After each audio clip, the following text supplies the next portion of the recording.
კვირის პალიტრა დღეს სარეკორდო ტირაჟით გამოვიდა. რეალიზაციაში გაზეთის 104,000 ეგზემპლარი ჩაეშვა.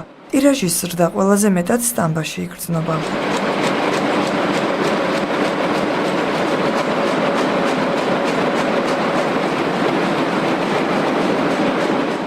მედია პალიტრის კრეატიული დირექტორი მარიკა დარჩია ამბობს, რომ მიუხედავად იმისა, რომ ტირაჟი 104,000-ია, გაზეთის მკითხველი გაცილებით მეტია. მე ხა ხელში მიჭირავს კვირის პალიტრის ამ კვირის ნომერი, რომელიც მართლაც საოცრად მაღალი ტირაჟით არის დაბეჭდილი. 104,000.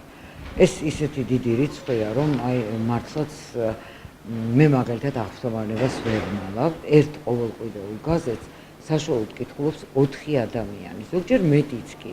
ან ნაკლები, მაგრამ საშუალოდ 4 ადამიანი ნამდვილად კითხულობს ერთ ნომერს. ასე თუ წარმოვიდგინეთ, ესე იგი ეს ესე ამ ტირაჟით გამოსულ ერთ გაზეთს წაიკითხავს 4-ჯერ მეტი ადამიანი.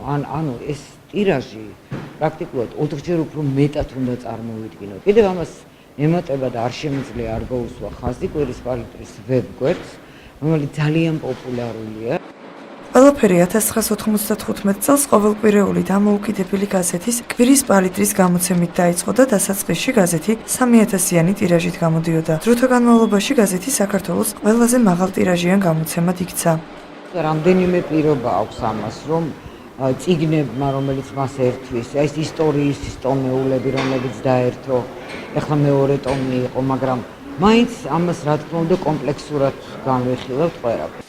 ამ კვირაში კვირის პალიტრასთან ერთად საქართველოს ისტორიის მეორე ტომის შეძენა შეიძლება. შესაბამისად, პალიტრის მრავალრიცხოვან მკითხველს ამ წიგნის შეძენის მსურველებით შეემატნენ და მოთხოვნამ 104,000 ცალს მიაღწია. ეს ბოლო 10 წლის მანძილზე სარეკორდო მაჩვენებელია.